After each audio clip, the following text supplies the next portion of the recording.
Mulher de Deus, mais um episódio do nosso podcast Viva Pra Se Amar. E hoje eu não estou sozinha. Trouxe aqui uma amiga muito querida, de trocentos anos de história juntos. A gente tem várias histórias de trabalho, de amizade, de tudo. E ela tem muita coisa pra contar pra vocês.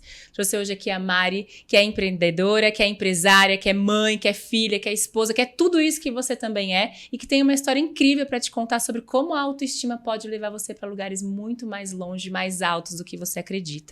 Mas antes de te apresentar a Mari, eu quero te contar por que eu trouxe ela aqui.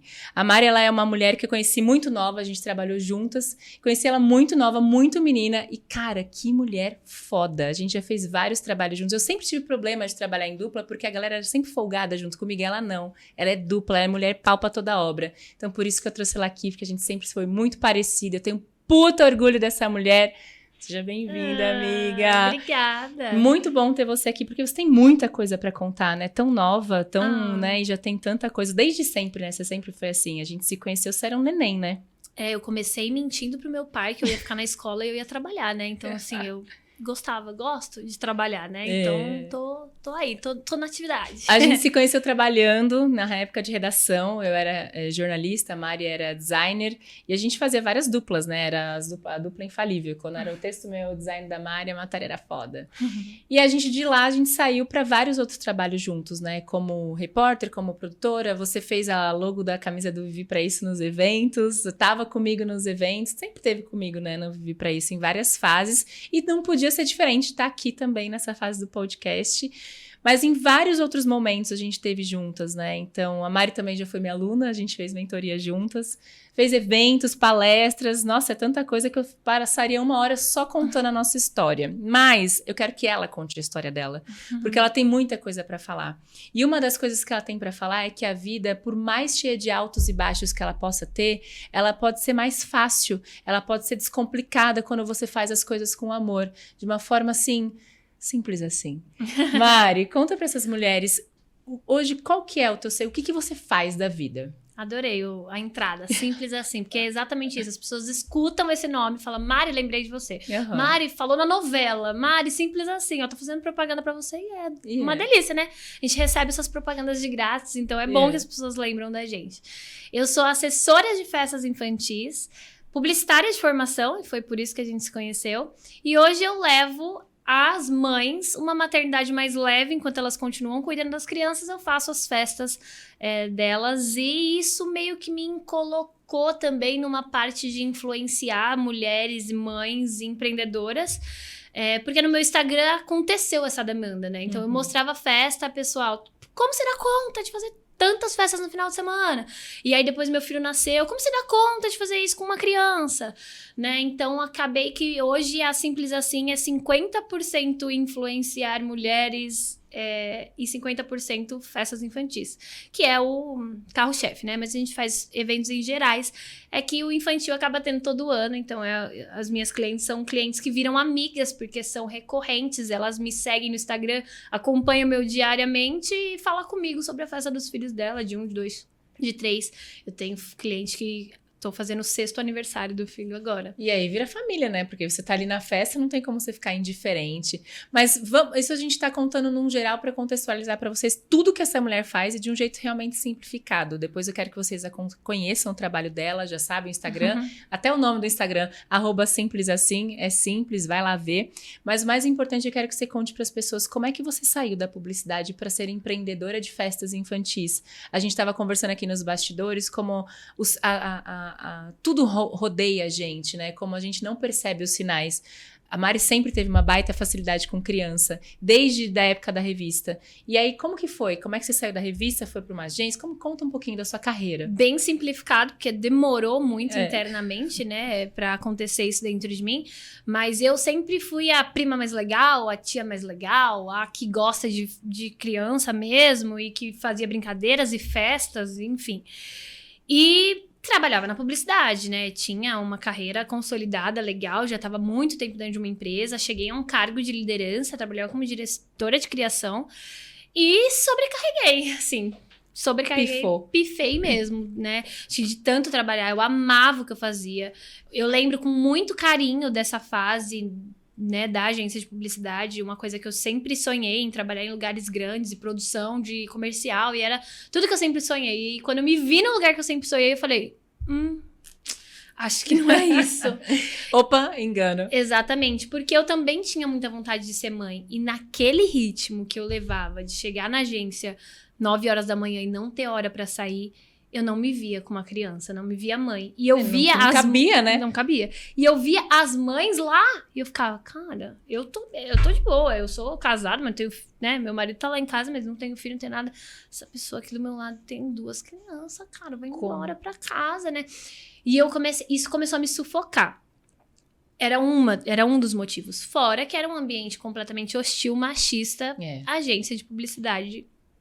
Era, não sei mais se o mundo mudou e às vezes as coisas mudaram, mas era muito machista, então ideias que não eram aprovadas por simplesmente o fato de eu ser mulher, não bancavam as minhas decisões, porque tudo bem, eu tava num cargo de liderança, mas o meu funcionário, meu estagiário era um homem que me botava pra baixo, né? E eles têm A ideia dele era mais validada que a sua. Exatamente. Então, e eu falava, não vai dar certo, e às vezes não dava, e depois eu falava, eu avisei, mas, né? Então, assim, isso foi me cansando um pouco, e teve um dia que eu apertei o elevador, era um prédio enorme no JK, apertei o elevador, na hora que abriu a porta, eu simplesmente não consegui sair. Tinha uma bigorna em cima de mim, um peso, eu não consegui sair do elevador.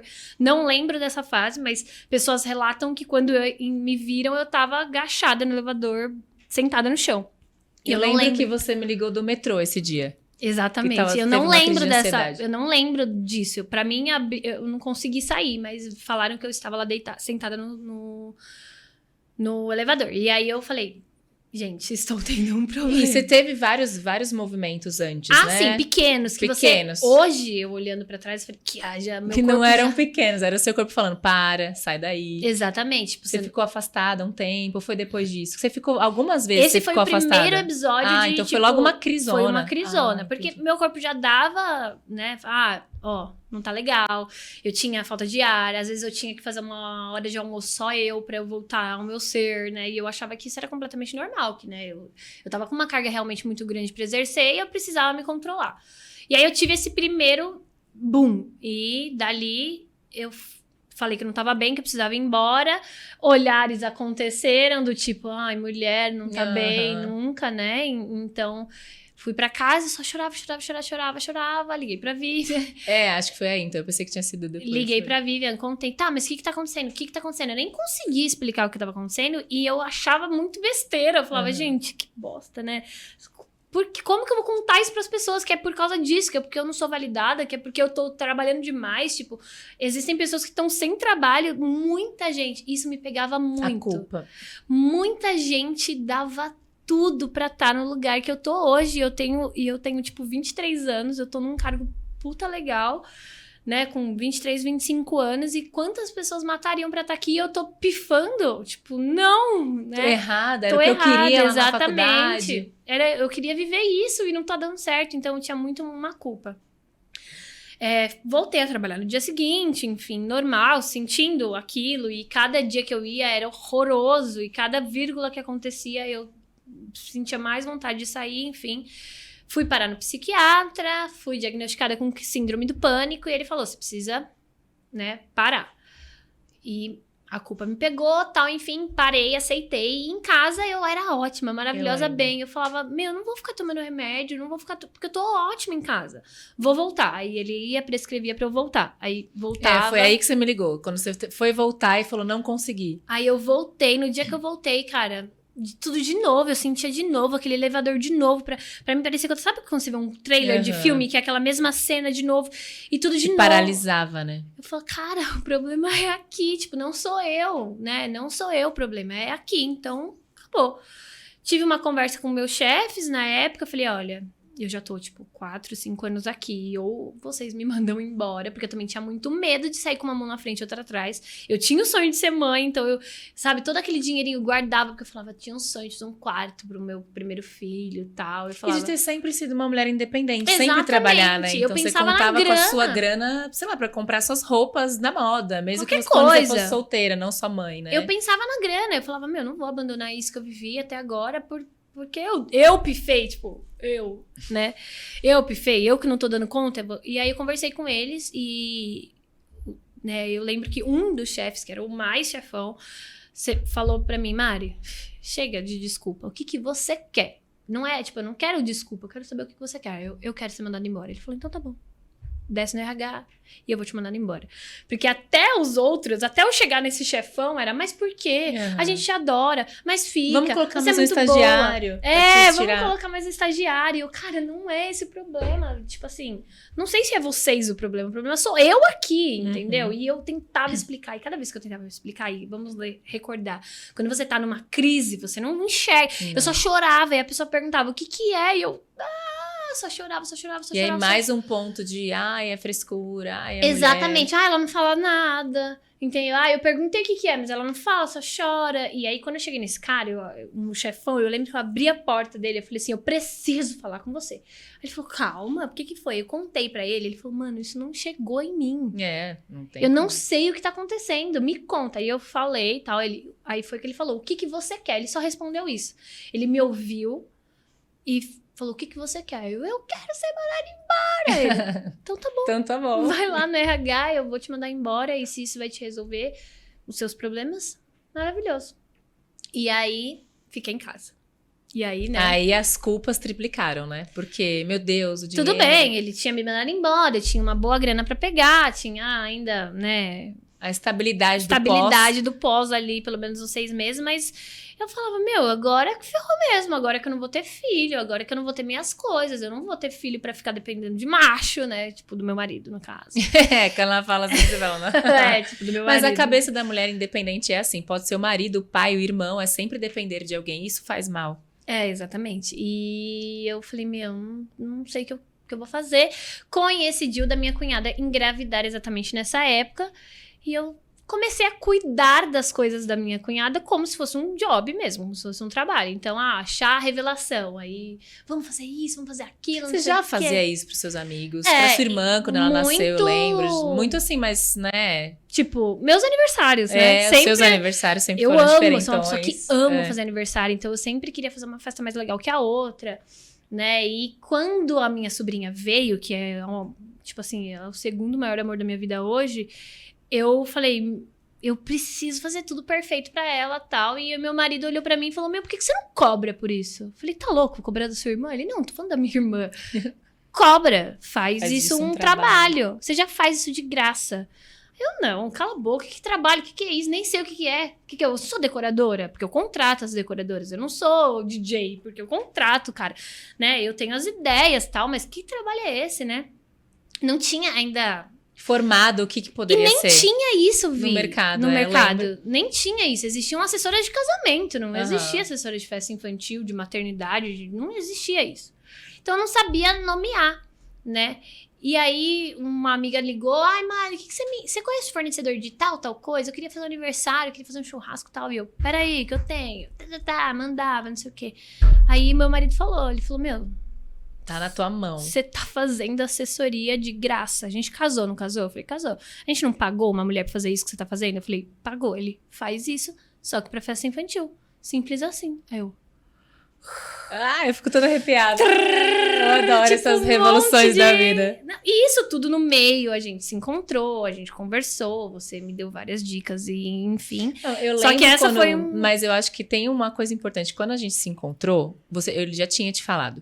E você tava insegura porque era algo novo. Do tipo, como assim eu vou empreender? Que aí vem o outro ponto, na verdade, foi né? Depois, né? Dessa do depois, meu marido ter você falado, já tava com a ideia na cabeça, já tinha nome, pesquisado, já tinha tudo. nome. Quando a gente se encontrou, eu lembro que foi um dia que eu tava te fazendo programa na rádio ainda, a gente foi se encontrar, foi jantar.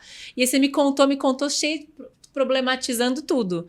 Eu olhei e falei, mano, a ideia é muito boa. É muito boa, tá pronta, como dar errado? Não tem como dar errado. E é uma coisa que o assessor, hoje, né? Que você tem um outra experiência. facilitador, Ele é um verdade. facilitador, mas ele não é só um facilitador. O seu maior diferencial é o seu ponto criativo, que é o seu talento da publicidade. A gente tem dons naturais dentro da gente que a gente não reconhece. E amor próprio é você reconhecer as suas forças, né? Então, você ser uma mulher criativa é em qualquer lugar. Sempre vai ser seu diferencial. Lembro quando eu era criança que aonde eu ia, as pessoas falavam, nossa, como você se comunica bem. Nossa, como ela fala bem. Nossa, uai, peraí, gente, dá o microfone aqui na minha mão que eu faço estrago. Então, os nossos dons, eles cabem em qualquer lugar. E naquele momento você não enxergava isso como uma possibilidade, mesmo sendo uma puta ideia. Porque hoje tudo que eu aprendi na faculdade, nos empregos anteriores no ramo de publicidade, eu uso ao meu favor. Você não parou de ser publicitária, você só parou, você começou a empreender. E aí, como é que foi? Ideia maravilhosa, 1000 medos, que o empreendedorismo é extremamente solitário e medroso. Como você se transformou? Solitário mesmo, porque no caso é tipo, minha equipe, né? Eu era o financeiro, eu era. E você era autônoma, né? Hoje você é empreendedora. Hoje você tem a empresa com a equipe. Quando a gente trabalha por conta, a gente é autônoma. Você faz tudo. Exatamente. É a fase mais difícil. É a fase mais difícil, mas era uma fase que eu precisava ter passado. Porque hoje eu só consigo ter uma menina que cuida do financeiro porque eu fiz financeiro há um tempo. Então, hoje eu consigo falar com as meninas e receber os maiores elogios de que a minha equipe é maravilhosa, porque eu fui todos os estágios da minha equipe, que a minha equipe é hoje. Né? Então, eu reconheço de como é muito difícil, mas é muito necessário. E muitas moças me perguntam, muitas pessoas me procuram para fazer mentoria de assessoria e eu dou sem mínimo de estrutura para isso, porque eu falo, eu posso te ajudar a errar menos, porque eu errei pra caramba, né? Então eu acabo fazendo essas mentorias meio que pra isso mesmo. Bem aqui, não é por esse lado que eu fui. Pra acender a luz, né? Exatamente, é por aqui. Então, começou muito devagar, tranquilo, com pessoas que eu conhecia, de graça mesmo, do tipo, deixa eu fazer pra você, como eu sempre fazia, mas agora era simples assim, fazendo e não a Mari. E foi rolando, assim, foi acontecendo com muito medo, porque não tinha grana ainda, não virava grana. A gente fez eventos pra girar e tornar isso grande e conhecido. Divulgar, né, pra pessoas saberem. O que é isso? Porque eu tinha um principal desafio que era... As pessoas não conhecem o que é assessoria de festa infantil. E elas não vão pagar. E elas não vão pagar. Nunca tiveram, então... Exatamente, não rola. E eu tive que cavar isso do jeito que meu marido me falou aquele dia. Do tipo, vocês conhecem assessoria de casamento? Eu não conheço uma noiva que casa sem assessoria. E por que vocês, mães, estão criando as suas crianças, fazendo festa e fazendo almoço e fazendo 1 milhão de coisas ao mesmo tempo? Pra chegar só o bagaço na festa, não curtir nada. Exatamente, não curtir nada. E muitas vezes tá lá montando as coisas e vendo se tá tudo certo e depois chegar acabada e falar... Aí o que a frase vinha? Nunca mais eu vou fazer festa. Por quê? Era um puta trabalho, né? E as mães não sabiam desse serviço. Então, esse foi meu principal desafio. E demorou até vir, demorou até surgir, assim, tipo, agora... Vale a pena ter esse profissional. Exatamente. Como foi do casamento também. A assessoria de casamento é recente. Antes era um artigo de gente milionária. Exatamente, Hoje em dia não existe casar, porque senão a noiva chega lá, coitada, ela desmaia no altar. Exatamente. A noiva não tem uma criança, e a noiva não tem uma casa, e a noiva ainda ela mora vai com os pais, começar. Ela vai começar ainda, né? Então, foi isso, assim, muito difícil. Eu fazia muita parceria. Nossa, trabalhava de graça pra muita gente, tipo, lembro que eu falava, Mari, tá na hora já, vamos começar a cobrar. Não, eu lembro que você falava, e aí, quanto você ganhou pra fazer essa festa? Nada. Zero. Aí As nossas mentorias eram regadas a risadas, a encorajamento e várias porradas, né? Porque eu falava, não cobrei. Eu vi, mano, mas chega, já era, você já fez, né? E eu, aí as pessoas já te conhecem. Exatamente, aparecia a outra mais legal. Eu, não, essa vou fazer parceria, mas é a última. E aparecia. Mas assim, devo muito a isso, sabe? Hoje principalmente viraram minhas amigas. E... eu acho que assim, se eu tivesse pisado um pouco no freio, talvez eu não seria essa pessoa que eu sou hoje. Porque foi um boom, né? Eu simplesmente, tipo, não era ninguém. E comecei a fazer as maiores as indicadas por elas, né? Mães influenciadoras, tipo... eu conto pra você umas 20, sei lá, que eu atendi. Então, pensa, todo mundo falando o mesmo assunto. Todo mundo falando da mesma pessoa. Da mesma pessoa. Então, foi muito um salto, assim, que talvez eu nem tava preparada. E aí... Eu engravidei. E aí veio uma pandemia. E aí veio a pandemia. Foi no meio disso tudo. Mas teve uma coisa muito que eu queria muito contar aqui, que eu lembro, em uma das nossas sessões, porque eu lembro que a gente, eu até tenho foto disso esses dias, a gente fazia sessão no meu quarto, porque a gente era amiga, né, gente? Pra que você vai numa sala? Não, deitada na minha cama e eu na cadeira, trabalhando. Foi uma das presenciais, né? Uma das, que você se sentia muito culpada por teu marido te ajudar. E eu queria fazer uma pausa na história para poder contar e falar isso para as pessoas, porque as mulheres sentem isso, dificuldade em receber ajuda. Eu sou muito sozinha, eu tenho que dar conta sozinha, eu não aguento mais, mas aí quando vem alguém que é o teu marido e te estende a mão, você sente culpa. Eu lembro que naquele dia você falou, não posso, ele tá deixando, ele trabalha e além do fim de semana ele me ajuda e meu Deus, eu tô culpada. Eu peguei e falei, mas ele é teu marido aí ou ele é teu sócio? E aí você falou para ele que depois disso você começou a olhar para ele como seu sócio. Como que foi pra você virar pro teu marido, que já era teu parceiro, que já te ajudava em tudo desde sempre, né? Olhar pra ele como sócio. Você conseguiu dar esse espaço como uma mulher independente? Porque a gente cresce aprendendo a se virar sozinha. Quando a gente vai para um universo corporativo, a gente cresce aprendendo a se defender sozinha. Como que foi abaixar a guarda e falar, eu aceito ajuda? Então, porque muitos outros caras teriam largado o barco, né? Porque a mulher ele trabalhava a semana inteira e eu ficava em casa, né? Atendendo home office a semana inteira. E aí, quando ele tava em casa, eu ia trabalhar. Então, né? Qualquer um falaria, não vai dar certo esse relacionamento. E ele foi comigo. Então, ele ia nas festas comigo e começou a filmar algumas festas pra eu guardar isso como portfólio. Assim. E começou a ficar muito bom. E ele começou a, me ajudar a postar, tal, essas coisas, né? E virou o filmmaker praticamente da Simples Assim. E quando a gente teve essa conversa, porque eu me sentia muito culpada de... no final de semana é pra ele descansar e ele tá trabalhando junto comigo... E eu não queria isso, além de ajuda financeira, porque ele que estava sustentando o negócio. Porque, né, vocês lembram que eu disse que não dava dinheiro ainda. Então, além dele me bancar, ele estava bancando a empresa, ele ainda não tinha os finais de semana dele com a mulher dele, né, que ele ia trabalhar. E de descanso. E de descanso. A sua maior culpa era o corpo. Exatamente. Assim? Ele tá cansado. Ele vai me largar. Eu falava, gente, ele vai me largar, porque eu faço ele trabalhar em 2 empregos, né. Me bancar E, não tá dando certo isso. E eu não tinha percebido que ele era meu maior encorajador, né. E quando eu vi que, além dele ser meu empresário, não. Além dele ser meu sócio, ele era o meu principal encorajador ali, né, das coisas... Eu tirei essa culpa. Porque a gente chegava em casa e a gente era marido e mulher. Mas na rua, ele era meu sócio. Ele era, né, uma pessoa que trabalhava comigo. Ele era o filmmaker da festa, né? Isso deu tão certo que hoje a gente vende vídeo. Então, virou realmente um negócio. A gente vende isso, né? Além da assessoria, também a gente vende vídeo de festa.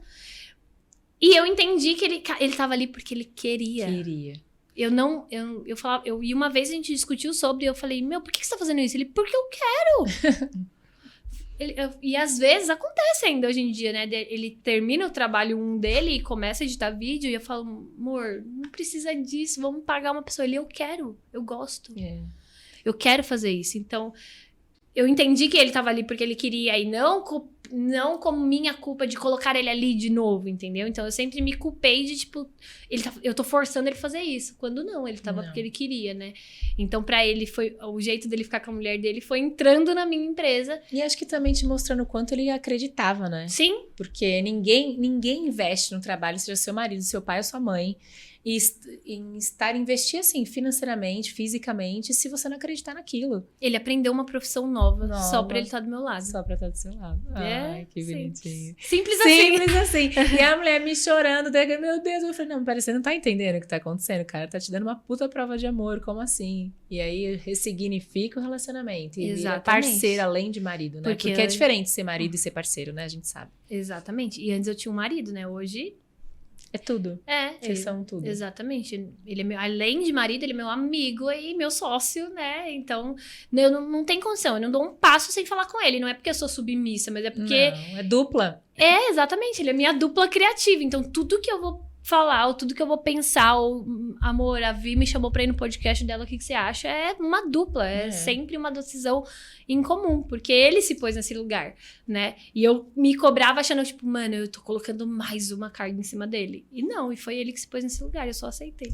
Isso é bom, né? E me conta, aí chegou a pandemia, você já tinha aceitado seu lugar de meu marido, meu sócio, meu amigo, a gente já tava, vamos divulgar, vamos crescer, a gente fazia vários eventos juntos, sabe que lembrando? E aí, né, entramos que eu sempre quis ser mãe. Lembra? A primeira coisa, primeiro gatilho da minha síndrome do pânico foi: eu quero ser mãe aqui no você. E eu não consegui engravidar. Né? No meio de tudo isso, se passou 2 anos da empresa, né? Desde que eu saí da agência de publicidade. E eu tentando, que eu falei, bom, agora eu saí, agora vou transar. Vamos ter um bebê, né? E eu não engravidava, gente. Fazia exames, eu, tudo perfeito. E não rolava. Os médicos olhavam pra gente e falavam, meu, vocês são saudáveis, vocês são novos. Esquece, vai curtir que um dia vai rolar. E eu naquela pressão de que preciso engravidar. Eu queria muito engravidar e eu não entendia. Hoje eu entendo por que eu precisava ter engravidado exatamente quando eu engravidei. Mas chorava muito. Cada teste negativo era... Gente, era uma faca, né? Uma decepção, né? E tudo isso acontecendo junto, né? E aí apareceu uma oportunidade da gente comprar uma loja, um acervo de festa, de aluguel de peça. E eu uni uma coisa na outra. Falei, bom... Eu tô com esse dinheiro aqui, da minha rescisão. Já que eu não vou ter filho mesmo, vou gastar esse dinheiro e vou... Exatamente, eu lembro... Pode falar o valor? Pode. Era 40 mil reais que eu tinha na minha conta, tipo... E os 40 mil pro quartinho do bebê, quer saber? Que se lasque, vamos gastar. Era pra mim, tipo assim... Pra se realizar como mãe. E pra mãe. eu parar de trabalhar, né, um tempo e, tipo assim, ser o meu dinheirinho ali, né? Aí a oferta da loja, 40 mil reais. Ai, gente, eu acho bonito como o universo desenha as coisas na nossa vida e a gente não percebe. Eu falei, não vou engravidar mesmo, não é essa a vontade de Deus, então é a minha, então vou gastar tudo. E eu, mais uma vez, falando com o Henrique, ele, não, você tá certa, a gente, com a loja, a gente vai fazer essa grana de novo pra você conseguir, né? Eu comprei a loja em novembro. Ai, gente, eu comprei a loja linda, simples, o logo da Simples Assim. Linda, nossa, tudo que eu tinha sonhado. A festa assim, cheia de personagens, eu não consegui ir na Campo festa Belo, que era um bairro puta potencial para as minhas festas, né? Então, eu tava com a cara da Simples Assim pra rua, que era o que eu queria. E aí, eu comprei a loja em novembro, a inauguração da loja foi em novembro. Eu comprei em outubro, a inauguração da loja foi em novembro. Em dezembro, eu descobri que eu tava grávida.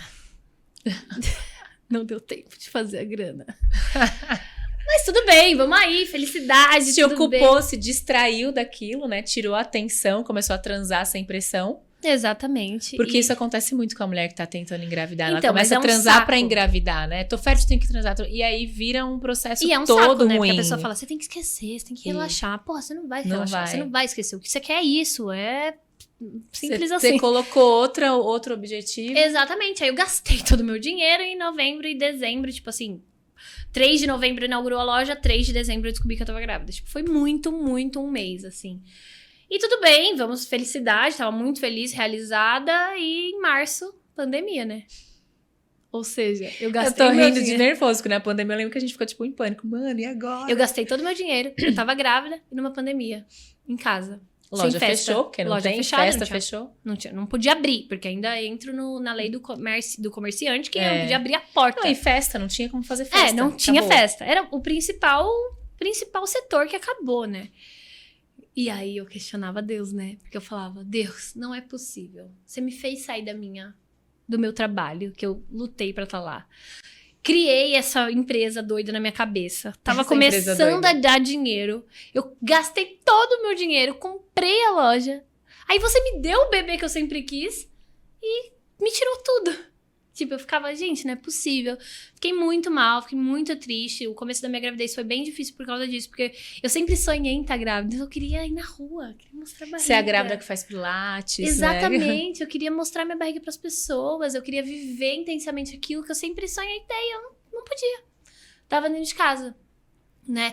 Então, eu questionava muito, muito, muito, muito, muito. E teve um dia que eu falei, cara... eu não conseguiria estar grávida em outras circunstâncias, em outro momento. Porque eu tô aqui na minha casa, meu marido tá ali no sofá, trabalhando home office, a gente tá aqui curtindo a barriga, e eu tô sem evento.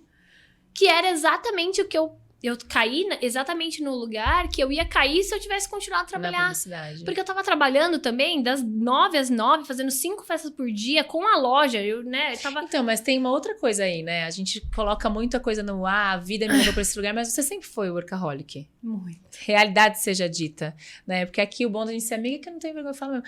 Ela sempre foi, né? Do tipo, a dificuldade em descansar, a dificuldade... Porque isso é um traço da mulher que tem... É muito masculina, a mulher que ela cresce educada para o trabalho. Mesmo que você não seja uma mulher masculina fisicamente, é uma mulher de energia masculina. Eu faço dinheiro, eu realizo, eu crio, eu faço, eu não delego.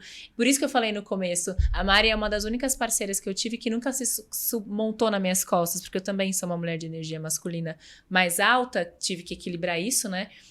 E as pessoas colocavam muito que a gente é realizadora. Uhum. Ai, quantas vezes você foi dividir uma dupla com alguém e você que tinha que fazer tudo no final? Então, você sempre teve essa facilidade do deixa que eu aguento. E eu tava de novo nessa situação. De novo, seja lá na publicidade, na festa, em qualquer lugar, você estaria nesse lugar de novo. E pior, porque na publicidade eu ainda tinha final de semana livre. No meu novo emprego, eu não tinha nem o final de semana. E a empresa era minha, ou seja, ou eu trabalhava ou eu trabalhava. Não tinha opção. Não tinha opção. Né? Então, eu sempre fui workaholic, do tipo, gente, encerramos, vamos embora. E eu, não, vou terminar hoje. Tá. Então... Mas lá na minha empresa eu era workaholic porque eu precisava ser, porque senão eu não ia chegar onde eu tô aqui hoje, né? Então, eu gostava dessa fúria, mas eu estava de novo nessa fúria. E aí... Tchau. A gravidez no meio do caminho não ia dar certo. Não, eu ia enlouquecer, gente. Ou meu filho ia nascer com 7 meses, tipo, no meio de uma festa. Né? Não, porque a pilha, a ansiedade ia continuar ali. Exatamente. E aí, né, Deus desligou o botão do mundo, colocou todo mundo em off pra eu curtir essa minha gravidez. Gente, a Mariana é responsável pela pandemia. Vocês não sabiam? Não, e aí foi o melhor momento. Por isso que eu falo, eu confiei... Essa parte foi muito boa. Eu confiei, entreguei o comando da minha vida pra Deus e eu não acreditei no que ele tinha pra mim, porque ele tava tudo planejado, né? Era nessa época que eu ia. E é muito louco como a gente duvida a fé de novo, né? A gente falou, não sei se eu falei antes da gente começar a gravar ou durante o podcast, da fé do Cristo que tá em nós, acho que falei antes, né? Eu tava falando pra Mari como às vezes a gente duvida, né, das coisas que a gente tem, da cruz que a gente tem que carregar, cada um tem a sua, e que às vezes a gente duvida da fé porque é algo que a gente precisa agarrar fora, mas a real é que a fé tá aqui dentro. Uhum. E quando você se conecta com você, por exemplo, que o silêncio da pandemia te obrigou a fazer. Exatamente. Né? Não tinha o que falar, não tinha o que postar, não tinha o que... Eu precisei parar para me ouvir. Aí você desperta a fé em si. Por isso você consegue perceber, caramba, hoje eu consigo ver que naquele momento, talvez se você não tivesse passado por isso, tá? Meu filho teria nascido antes, a ansiedade, mas talvez você também tivesse duvidado da sua fé de um jeito que mudaria a sua vida mesmo, né? Sim. E hoje eu não consigo enxergar, e pra isso eu vou ter que engravidar de novo. Porque eu não consigo enxergar como eu faria isso diferente, como eu ia... Porque assim, naquela época eu não tinha nenhuma funcionária, era eu e meu marido, e fazendo tudo, né, e todas as festas, e eu já tava nesse limite de não consigo fazer mais nada, eu ia ter que começar a ver uma pessoa, não tinha contratado ninguém ainda, graças a Deus, porque, né, ainda ia ser mais um custo, e quando eu voltei com o Murilo com 6 meses, né, que ele já tinha 6 meses, quando começou a voltar os eventos, eu já voltei pensando diferente, eu já voltei pensando, mas eu tenho um filho agora, eu preciso de uma funcionária, eu preciso organizar meu tempo, então eu vou trabalhar de final de semana, de segunda eu não vou trabalhar, né, então eu já voltei nesse mood. Né? Porque você... É aquela história, experimentou, não tem como voltar. Depois que você tipo home office, né? Quando a gente trabalha fora, que você experimenta o home office e voltar todo dia pro escritório é uma loucura, porque você tem noção da realidade. E aí eu estruturei diferente, aí eu virei uma outra, e aí eu virei empreendedora, porque eu não era. Você teve que montar uma empresa de verdade. E aí eu tive que montar uma empresa de verdade, né? Do zero, de novo, porque aí... Teve que ser. Teve que ser. A gente tava falando, né? Depois, quando eu voltei, o Murilo tinha mais ou menos 6 meses. Aí a gente fala da parte mulher, que tem que falar, porque não tem jeito. Como que é ser autônoma, né? De uma festa, de assessoria de festa, que você ainda era autônoma. Esposa, Filha, porque você também tem toda uma estrutura da família que sempre foi você que cuidou ali, né? Que é importante dizer que sempre foi muito centralizadora. A Mari que une, a Mari, né? É um perfil muito seu, essa coisa. Eu até lembro um dia que eu falei, ai, Vivian, eu tô tão sobrecarregada. Não, porque eu tenho que acordar todo dia e dar bom dia pra todos os meus grupos de família e perguntar se tá todo mundo bem. Eu lembro que você falou assim, por que você faz isso? Solta, minha filha. Aí eu falei, por quê? Eu preciso saber se minha avó e meu avô tá bem, se eles estão precisando de alguma coisa. Tipo, quantos anos eu tinha? 20? Nem isso. E ele falou, Mari, pelo amor de Deus, você carrega todo mundo nas costas. E aí eu fui desprendendo, mas eu sou assim até hoje, né? Não, isso é da sua personalidade, porque você tem carisma, porque você é uma pessoa que... Não à toa você trabalha com festa. Uma pessoa que trabalha com festa que tem cara de bunda não vai fazer nenhuma festa. É uma pessoa que ela é festiva, então é gostoso de estar perto, mas ter a obrigação de fazer isso com todo mundo e aí depois ter a sua própria família, como é que você vive? Aí vem uma gravidez, uma gestação que foi tranquila, mas é uma gravidez, a pandemia que foi tranquila, mas é uma pandemia. E aí o Murilo nasceu. Como que foi pra você depois, o puerpério, a autoestima? Onde ficou a Mariana mulher? Porque a gente tem a esposa, a empresária, a mãe, a filha e a mulher. Cadê? Eu tive que me reconectar, né? De novo. Então, assim, eu senti que foi uma terceira fase da minha vida, porque eu tava ali com um Instagram, que tinha umas 20 mil pessoas na época, perguntando como que eu tava, e eu comecei a fazer vídeos no YouTube explicando como eu estava me sentindo pra minha família ver, porque eu não via ninguém. Então, pra minha família ver como eu tava indo, eu gravava os ultrassons, fiz vídeos, e coloquei no YouTube e comecei a passar isso no Instagram, e eu não entendi o quanto isso me ajudou, porque eu precisava acordar todo dia e me maquiar e ficar linda e tá feliz, né, pra mostrar pras pessoas que eu tava bem, que eu tava legal, e encorajar as pessoas também a fazer isso. Um tipo de socialização, né? Exatamente. E era a minha única coisa, minha única ocupação ali naquele momento. E querendo ou não, eu tava sem grana, porque eu ainda tinha loja pra pagar, né, as festas canceladas, e aí eu vi uma oportunidade de fazer isso em troca de produtos pro meu filho. Então eu ia atrás de enxoval, carrinho, tudo em troca de divulgação. Então eu fazia vídeos, meu marido filma, então eu fazia vídeos, né, tudo ali em casa. Tudo ali em casa. Fazia vídeos, a gente mandava pra marca, a marca aceitava, mandava os produtos pra gente, fiz o enxoval do meu filho, fez o quarto do meu filho, sem gastar R$1, só com o meu trabalho, né, em troca do meu trabalho. E as mães da internet estavam amando, porque tava todo mundo em casa, todo mundo precisava comprar na internet também. Então, foi um negócio certinho. Que foi tipo assim, Mari, graças a Deus que você indicou isso, porque eu não tô saindo de casa, onde eu vou comprar enxoval, que bom que você comprou, mostrou, eu vou comprar também. Então foi maravilhoso. E eu tava muito bem. Eu engordei 10 quilos só, eu tava me sentindo linda. Nossa, gente, foi melhor do que eu imaginei. E cresci como influenciadora. Meu Instagram de 20 mil foi pra 60 mil pessoas que estavam ali acompanhando o desenvolvimento da minha barriga e do dia do nascimento do meu filho. E uma semana já tava magra de novo, acordava todo dia feliz, maravilhosa, mostrava um pouco da rotina, gravava vídeos e foi muito leve. E aí, acabou o dinheiro, a gente teve que abandonar o nosso apartamento do Campo Belo, tive que entregar a loja, porque não tinha dinheiro mesmo, passei por muita dificuldade, muita tristeza, porque era o que eu quis e eu fiquei com a loja 2 meses só. O resto do tempo ficou fechada. Então, né, foi muito frustrante. Eu me culpava de, tipo assim, de ter gastado dinheiro e tal. Apesar de estar muito bem, eu tinha muito tudo isso por trás. E sempre muita culpa, né? E eu tinha que acordar pra estar bem.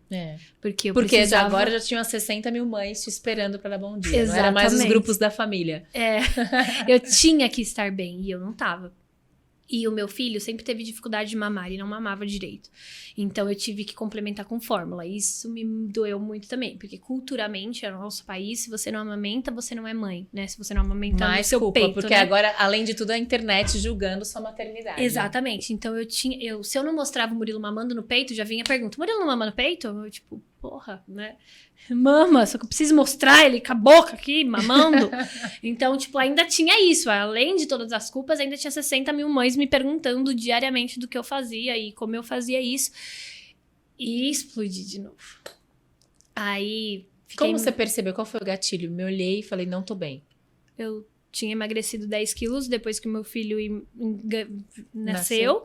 E quando eu me olhei no espelho de novo, eu já tava com 15 quilos a mais e tava me vendo extremamente feia. Você sempre foi magra, né? Você nunca teve um problema com peso. Não magra, mas assim, sempre tive foi um corpão. Não era aquela mulher magra que você olha e fala que mulher magra, não. Eu sempre tive um corpão. E engordei 10 quilos, perdi os 10, tava check na vida, venci, né? E quando eu me olhei no espelho de novo, e que isso é uma coisa que eu penso muito. Nessa época, eu fazia muito selfie. Então, só o meu rosto. E os filtros que emagrecem a nossa cara. E quando eu olhei no espelho, eu falei, meu Deus, quem é essa pessoa? Você não olhou só no celular, né? Você foi se ver. Exatamente. Aí eu falei, isso tudo já tava. Meu filho não tava mamando, tava entrando na introdução alimentar, eu não conseguia. As festas estavam voltando, então eu precisava sair pra rua gorda daquele jeito que eu não queria. Então, assim, foi um gatilho. Eu tive que vender a minha loja, tive que sair do meu apartamento do Campo Belo. Eu fui morar dentro da casa da minha mãe, num apartamento de 60 metros quadrados, com a minha mãe de novo, que, tipo, amo minha mãe maravilhosa, mas quando você sai de uma vez de casa, você voltar, e eu voltei com meu filho e com meu marido, ou seja, pra aquela mulher empreendedora, empresária, voltar pra casa da mãe com a filho e marido. É a sensação de não dei certo na vida. Acabou.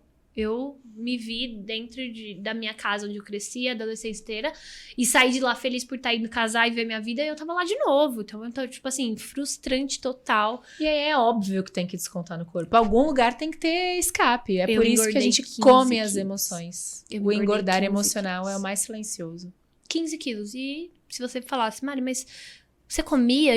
Eu nunca vi eu comendo. Você não se percebe comendo. Você não percebe, é natural. Então... Você come porque tá entediada, você come porque tá ansiosa, você come porque tá feliz. Passa a ser um hábito frequente. E foi bizarro, assim. Aí eu me vi de novo naquela situação. Eu falei, não quero tomar remédio de novo, não quero viver isso tudo de novo. E as festas estavam voltando. Você percebeu que a ansiedade foi voltando quando você se viu assim? Muito. Tipo, tudo de novo, assim. Eu me via dentro daquele elevador de novo. A bigorna agora tava no teu corpo. Exatamente. Não tava mais na sua mente. E aí, o que eu comecei a fazer, além de conversar com as minhas amigas, né? Além de ir procurar ajuda, eu coloquei meu filho na escola, que era uma coisa que também todo mundo falava, Deus do céu, colocar uma criança de 6 meses na escola é morte. E eu falei, não, ele precisa ir pra escola, porque eu preciso cuidar de mim. Porque, além de tudo que eu fazia era com aqui na anca, celular, e os eventos voltando. Eu não conseguia me sair daquilo, e com muita dor, e chorando todos os dias, eu levava ele pra porta da escola, e deixava ele lá chorando, ele amava. Chegava na porta da escola, ele dava as braços. Que era louca. Aí comecei a fazer exercício, comecei a fazer cursos, porque eu falei, preciso sair desses anais, o que eu gosto de fazer? É trabalhar, então vamos trabalhar. Uhum. Então aí comecei a fazer cursos, os eventos começaram a voltar, a gente começou a fazer festas divididas, então tipo assim, as pessoas estavam sem dinheiro também, então, né, fazia tipo festa de 3 aniversariantes no mesmo buffet, e a gente foi se reinventando, os empreendedores do ramo de festa foram se reinventando, e foi nessa fase que eu consegui ocupar a minha mente e conseguir, assim, levantar, tipo, de um defunto, praticamente. Eu tava muito mal, né? E como é que cuida, né? É muito louco, porque eu acho que eu sempre escuto, é o que eu te falei, 90% das minhas alunas são mães, e elas me procuram por não ter filho ainda, justamente porque elas precisam resgatar a mulher. Eu lembro que eu dei um curso, lembra que você foi até lá no dia que chamava Amor de Mãe? E as meninas me falavam, né? Era um grupo de autoestima em grupo de 8 mulheres, acho que era. E todas mães que tinham se largado, eu lembro que tinha uma filha, que até tá no livro a história, ela tava com 3 anos, a menina, e ela chegou no curso com roupa de gestante ainda, aquilo me chamou muito a atenção. E elas falaram, a gente quis fazer o curso justamente, eu perguntei, por que você vai fazer o curso com uma mulher que não é mãe? Porque eu não quero falar de filho. Eu quero falar de mim, e eu percebo que como essa culpa é social, assim, né, a mãe, a partir do momento que ela é mãe, ela tem que se anular. E como é que cuida do filho se você se anula? E eu fui uma mãe muito melhor pra ele, né? Depois que eu entendi isso. E depois as coisas se conectaram de um jeito surreal. Conseguimos comprar o nosso apartamento nesse ano que eu comecei a me levantar de novo e fazer, né, eventos novamente. Compramos nosso apartamento e aí eu mudei pra minha casa. E ainda não tinha conseguido emagrecer, ainda não tava 100% bem. Mas na minha casa, que foi que eu comecei a mudar de verdade, levei meu marido para fazer exercício junto comigo, né? Eu falei, meu... família, dupla. Exatamente, sempre junto comigo. E aí, emagreci, estava na minha casa, e os eventos a todo vapor. Hoje a gente tem 15 meninas trabalhando e foi assim, tudo muito devagarzinho, mas eu tive que identificar isso. E muita terapia, né? Então isso foi muito importante. Eu identificar que eu precisava daquilo, que eu precisava, porque eu falei, eu já passei por isso e eu já saí desse lugar, então eu vou sair de novo e eu não quero mais voltar. Você acha que você desacelerar o ponto, por exemplo, você falou muita terapia. O que é um processo terapêutico? Você escutar, falar, mas você também escutar. Isso para você foi importante? Você parar de tentar agir? Porque toda vez que você conta as suas questões, foi você procurando solução. E às vezes a solução tá aqui e justamente essa como foi a gravidez. O tentar resolver não te deixa enxergar. Você se escutar. Dessa vez... Silenciar. Dessa vez o segredo foi, como fala? Passar a bola. Eu contratei pessoas. Aprender a delegar, a soltar o controle. Eu, enquanto tô aqui, minha empresa tá rodando. Tem pessoas falando com as mães, né? Então, assim, isso foi o que me salvou. E quando eu coloco isso no meu orçamento ainda, eu coloco assim, quando eu descobri que eu não precisava fazer tudo sozinha, a Simples Assim decolou. Porque é isso que a Simples Assim vende. Exatamente. Não é muito louco, como a gente fala, né? As pessoas me perguntam muito, mas você pratica tudo que você ensina? Você se ama mesmo? Você gosta mesmo do seu corpo porque você emagreceu? Você supera os relacionamentos? Você conquista outros relacionamentos? É verdade? Você só vai conseguir ser próspera na vida quando você se conectar com a verdade. Então, como que eu vou vender um produto que é para facilitar a vida das mães acabando com a minha vida? Exatamente isso. E foi quando eu mostrei que...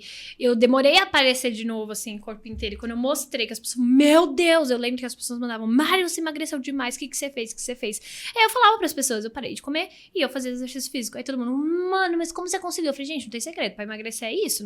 Não tem... As pessoas criam uma expectativa. Não que você vai dar mágica. A gente faz procedimento estético? Faz pra melhorar uma coisinha ou outra, mas emagrecer no fato... Comida e exercício. Filha, eu sofri muito, então, tipo, além de tudo isso, eu ia deitar com fome, eu passei fome. É porque você saiu de um tipo de alimentação pra outra. Exatamente. Então, até o seu corpo se adaptar. Então, tipo assim, eu não tenho meias palavras. Eu vou passar fome, eu vou comer. Então, tipo, não tenho que comer salada e pratão de salada. Não, eu prefiro não comer. E aí eu contava pras pessoas, eu passo fome. Como assim? Eu falei, gente, tá tudo bem. Isso é só um obstáculo da minha vida. Os outros Daqui a pouco passa. Os outros estão aí acontecendo. E muito do que eu deleguei foi porque eu estava percebendo no meu filho os comportamentos diferentes que precisavam da minha atenção. Tá, calma. Peraí. E aí antes de você chegar nisso. Gente, é muito louco, porque aí você fala, tá chegando ao fim o podcast, a menina venceu, sucesso, superou. Não, ainda tem mais. O Murilo tá com 2 anos e meio, quase 3. Vai fazer 3 agora em agosto. Vai fazer 3. E aí a gente começa a perceber que tem uma outra virada de chave. Depois de se levantar, você descobriu uma maternidade atípica. Exatamente. Então, nessa fase aí de levantando, Simples Assim, decolando, funcionários, não trabalhava mais de graça. A mentora que Amei até Ufa! Não trabalhava mais de graça, tava dando retorno, a gente comprou nosso apartamento, enfim, tudo isso. Pensando no próximo filho. Exatamente, eu tava aqui, né? Segundo filho e tal, eu trabalhava com criança, sempre gostei muito de criança. Olhando pra dentro da minha casa, percebi meu filho diferente. Então, ele não olhava, ele tinha dificuldade de mamar, e às vezes por falta de concentração, que hoje eu entendo.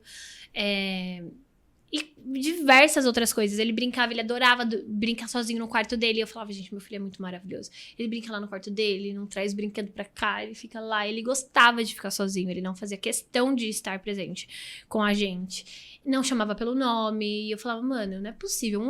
Ele já tinha 1 ano e meio, mais ou menos. A gente, no aniversário de 1 ano da criança, ficava lá, Giovana. Tá, olhava. E eu ficava, Murilo, dentro de casa. E ele não olhava. E me despertei por um possível diagnóstico de autismo. E falava com as pessoas, todo mundo falava que eu era louca, que o Murilo não tinha nada. Porque ele sempre participou das festas com você, né? E ele sempre foi o autismo a algo completamente antigo, né? E ele foi muito precoce. Então, ele sentou com 5 meses, ele engatinhava com 6 meses, ele andou com 10 meses. Então, tipo, todo mundo falava, meu, Murilo é um gênio, né? Só que assim, ninguém... E eu mostrava muito ele desde bebê na internet. Então, quando eu comecei a falar que eu tava suspeita, porque eu sempre fui muito clara. Então, eu comecei a suspeitar, eu falei, tô suspeitando disso, entendeu? As pessoas falaram, você tá louca, você tá inventando coisa na sua cabeça. Já falaram pra mim que eu queria chamar atenção. Então, assim, você tá aproveitando aí tem o julgamento das pessoas. Tá aproveitando que tá no ápice esse assunto, autismo, então você tá querendo chamar atenção, o menino não tem nada. Porque quem tá ali 100% do dia é que vê. Que vê, lógico. Eu falei, gente, vocês veem 15% do meu dia e olhe lá. Então, assim, relaxa. E eu levava eles no psiquiatra, levava em 1 milhão de coisas e todo mundo falava, ele é muito novo, espere, ele é muito novo, espere. E eu na minha cabeça, né, com aquela loucura toda, eu falava, gente, ele não é muito novo. Quanto antes eu começar a fazer alguma coisa, menos ele vai sofrer na vida dele. E estudava, passava dias e noites, passava quantas de madrugadas eu acordei pra ir ler, pra assistir uma série sobre, pra estudar mesmo isso. E cheguei numa médica maravilhosa, que ela ficou 5 minutos com o Murilo e ela falou, ele é autista. E, tipo, porque eu acho que as pessoas hoje em dia não tem um exame específico, né? Que, tipo, clínico. igual, por exemplo, a síndrome de Down. Eu tenho uma afilhada com síndrome de Down e você faz o cariótipo pra saber se ela tem um cromossoma a mais ou não. Ponto. Além das características físicas, Sim. né? Então, além dele não ter característica física, ele se desenvolver muito bem e é um exame clínico. Se você não pega um médico incrível, ele não vai ter coragem de dar um diagnóstico na dúvida. É esse o problema. Coragem. Porque o Murilo tinha 1 ano e meio. Ele ia fazer 2 anos. O diagnóstico veio com 2 anos e meio, mas assim, até eu chegar nessa médica certa, eu fui em 1 milhão de médicos. Eu fiz 1 milhão de exames. Porque você tem uns exames a fazer. Tem que fazer o Bera, tem que fazer alguns exames pra ver se ele enxerga, escuta, né? E diversas outras coisas pra, descartar outras possibilidades. E quando eu cheguei nela, com todos esses resultados de exames negativos, que ele não tinha nada, aparentemente, ela me deu em 5 minutos o diagnóstico dele, e ela falou, ele é autista. Aí eu comecei a chorar. Ela, calma, você não sabia? Aí eu, não. Ela, mas você já fazia terapia, você já tava todos os exames. Mas é porque eu sentia, mas eu não sabia. Ninguém confirmou, né? E aí ela falou, me desculpa, mas é que eu achei que você já sabia, porque ele já fazia terapia. Eu sempre acreditei no tratamento precoce. Eu falei, terapia não vai fazer mal pra ninguém, eu faço minha vida inteira. Se ele começar a fazer agora, vai só somar. Se ele não tiver, ótimo. E ela falou, você tá no caminho certo, você continua fazendo terapia, ele tem um prognóstico maravilhoso, você é uma mãe incrível. Eu nunca vi, ela tem 60 anos, sei lá, essa médica, ela falou, nunca na minha frente sentou uma mãe tão preparada quanto você é com um filho de 2 anos. Já criando a estrutura pra cuidar dele, exatamente, né? Então assim, você tá no caminho certo, eu não tenho o que fazer. E eu peguei tanto, eu indico tanto essa médica, porque ela foi ali pra mim uma terapeuta, do tipo, vai lá, filha, você tá no caminho certo. E foi desse jeito que eu levei, tanto pra minha família, quanto pros meus seguidores, tanto pros amigos. Então, hoje eu prefiro que as pessoas olhem pro Murilo e falem, ele é uma criança autista, do que olhe pra ele e fale, ele é retardado, ele não obedece a mãe dele, ele não olha quando a mãe dele chama, é uma criança difícil, ele é mal educado, ele é difícil. Então, quando eu começo essas coisas, nossa, porque ele é autista? Ponta. A pessoa, então tá bom. Nossa, mas ele é maravilhoso, aí muda. Eu vi uma vez que você postou sobre a natação, que você estava começando a perceber que tinha alguma coisa diferente, aí você colocou na touquinha dele o símbolo do autismo. Nossa, porque as pessoas, aí você tem que lidar com agora as emoções pelo seu filho, porque ele ainda é muito pequenininho. Exatamente, o meu maior medo hoje em dia é chegar num lugar que ele perceba, porque eu percebo. Mas a gente percebe. Agora, que ele perceba que ele está sendo olhado e que ele está sendo tratado diferente por uma condição que ele não escolheu ter. Então, é muito louco, né? Minha afilhada hoje tem 16 anos. Você acompanhou bastante na época que a gente trabalhava junto, amor da minha vida, e a síndrome de Down é diferente porque a pessoa vê de longe que a criança tem uma diferença. E as pessoas olham, às vezes, por curiosidade. Mas você percebe a diferença do olhar de curiosidade, como, por exemplo, quando ela era bebê e eu via um adulto com síndrome de Down, eu olhava para saber como seria mais ou menos a minha afilhada adulta, e quando a pessoa olha com desdém. Eu lembro uma vez que eu tava no mercado com ela, eu tava na fila preferencial, que ela ainda era de colo. E ela aprendeu a mandar beijo com 3 meses, ela gesticulava, ela sempre foi muito social, assim, com as pessoas. E aí tinha uma moça atrás, assim, se afastando. Como se ela tivesse, sei lá, uma doença que pegava, sabe? Um Covid. E aí a Júlia pegou e mandou um beijinho pra ela. Eu falei pra moça, falei assim, viu? Ela beija, ela não morde, não. Então a gente fica... E nem é minha filha, é minha afilhada, que eu sempre fui uma madrinha muito presente, mas a gente fica numa defensiva e isso também machuca, né? Como que você tá lidando com... Eu chego nos lugares... Eu sou preparada, mas você é preparada para as pessoas que são ruins, como essa mulher fez com a minha afilhada?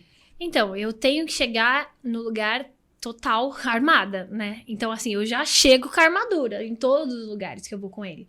E aí, quando as pessoas entenderam ali a situação e começam a interagir com ele da forma que eu acho necessária ou que eu acho que é certa, aí eu vou me desprendendo daquelas armaduras. Mas, em geral, eu tenho que todo dia, antes de sair de casa, vestir a minha armadura pra proteger ele. Então, além de toda essa carga emocional toda que eu tenho, né, de tudo isso, eu ainda tenho que tá sempre aqui. Exatamente. Tenho que sempre bancar que ele é capaz e que ele vai fazer tudo que ele quiser.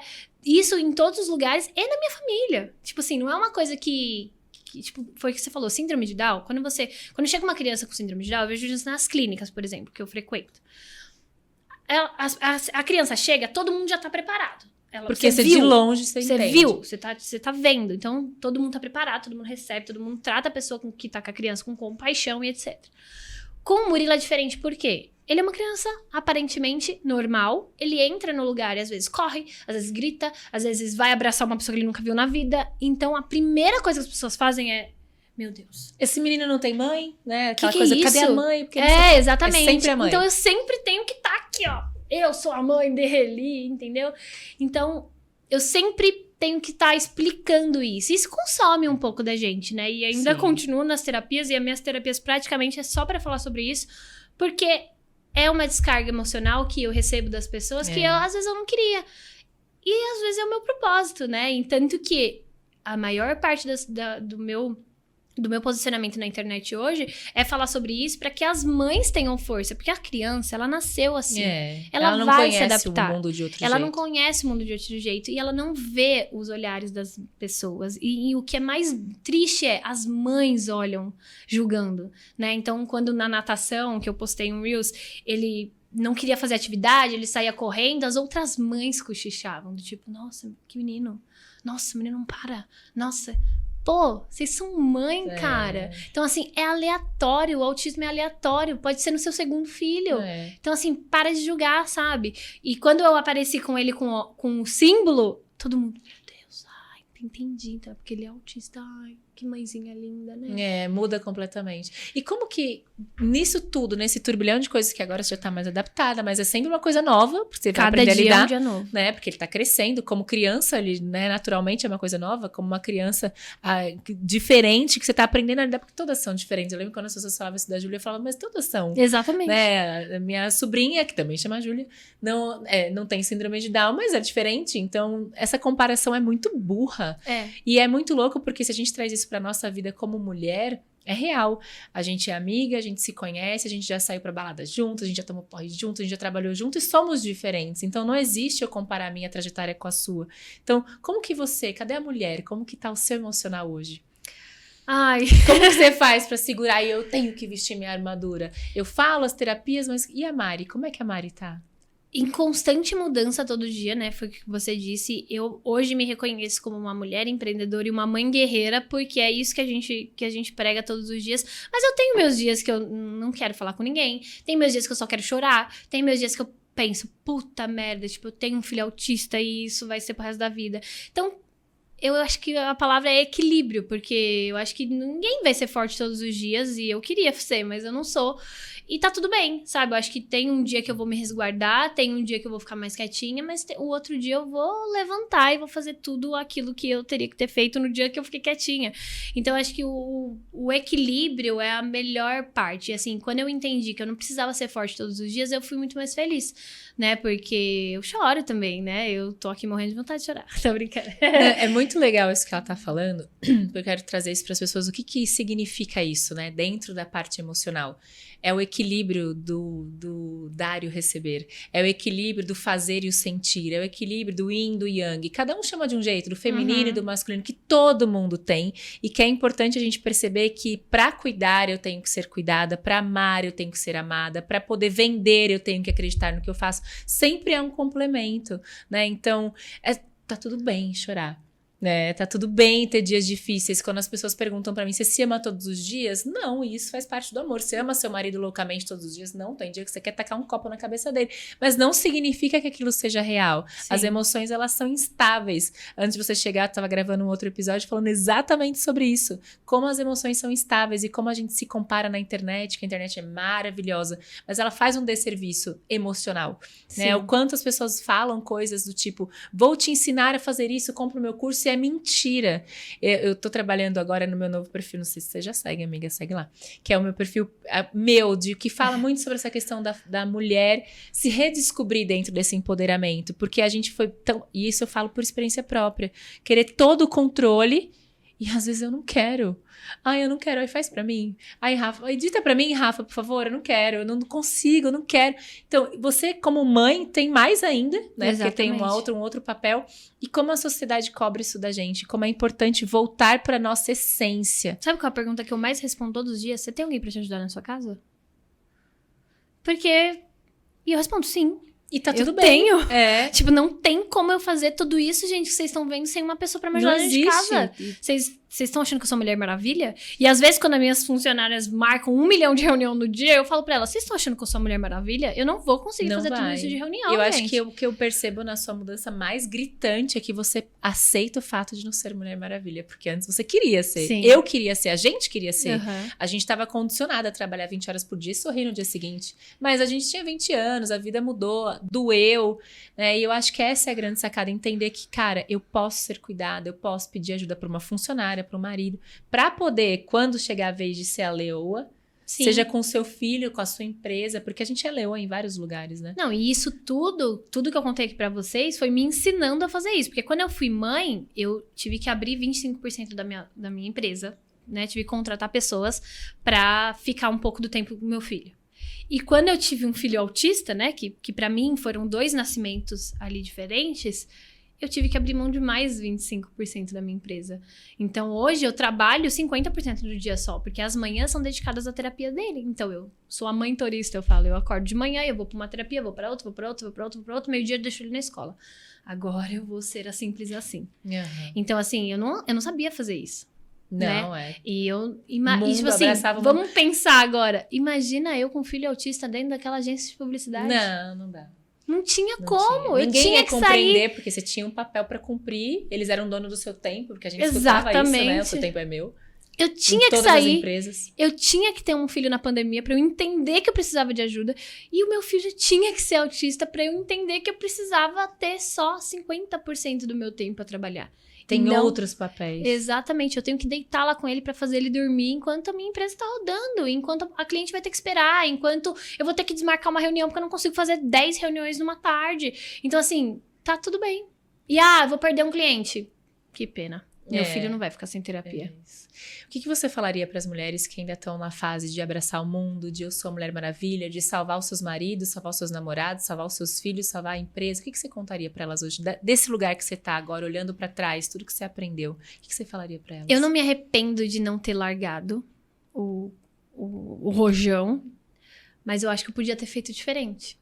Né? Eu acho que eu podia ter dado mais atenção pro meu marido, eu podia ter dado atenção mais pra mim, por exemplo. Eu tive que engordar 15 quilos pra eu emagrecer. Pra se ver, né? Você teve que ficar grande pra poder se perceber. Exatamente. Por quê que eu deixei nesse nível? Então, eu acho que saber dosar e o equilíbrio é tudo. Então, hoje meu filho não faz uma das terapias que ele deve fazer, porque eu faço terapia nesse horário que ele devia estar fazendo terapia. Então, assim, eu abri mão de uma terapia que ele precisava, porque, né, isso custa dinheiro também, pra fazer terapia. Então, não é porque eu amo menos ele, é porque eu amo mais. Porque, né, eu sei que eu preciso cuidar de mim pra cuidar dele melhor. Então, acho que pra quem não tem filho também é isso. Tipo, você vai chegar lá. O destino já tá traçado. Não precisa ir com tudo essa força, sabe? Não precisa ir com toda essa voracidade, porque as coisas têm o tempo certo pra acontecer. Você acha que as mães, elas podem ter o direito de aprender a se amar de novo? Muito. Eu acho que amor próprio não dá pra viver sem, não né? dá. É tipo assim, como que... É óbvio. E eu pensei nisso vindo pra cá. É óbvio que a gente, às vezes, quer melhorar. A gente quer emagrecer mais. A gente quer pôr um mega hair. A gente quer viver maquiada. É óbvio. E tá tudo bem, porque isso é se amar, né? Não se amar é você falar... putz, tá ótimo assim, deixa assim mesmo. Nem se ligar, que é porque a gente chegar naquele ponto. Exatamente. E a gente vive, além de tudo isso que a gente vive querendo ser mais bonita, a gente vive querendo. E que legal, que isso é se amar, né? Eu não fiz a unha hoje, pensei, putz, não fiz a unha, podia ter feito. Então, assim, isso é se amar, né? É se amar com a unha feita, porque é cuidado, e se amar sem a unha feita. Exatamente. Então, acho que equilíbrio. E eu acho que mães, mais do que qualquer outras pessoas, tem que saber que o tempo com seu filho é muito mais valioso pra você, até porque do que pra ele.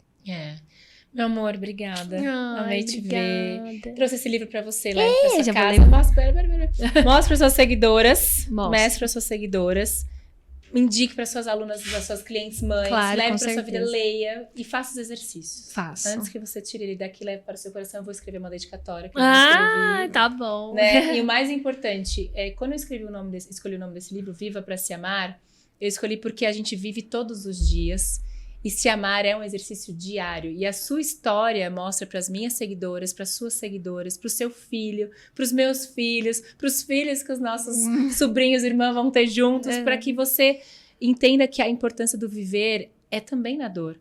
É o amor, é na dor, mas que eu tenho um puto orgulho de você como mulher. Obrigada, eu lembro do nosso dia, você com crise de ansiedade, lembro dos nossos eventos, você já famosa, maravilhosa. Eu tenho um baita orgulho de você. Obrigada. De verdade. Obrigada. Gente, sigam Obrigada a Mari, pelo convite. ela é maravilhosa. Amo você. Obrigada também. Obrigada.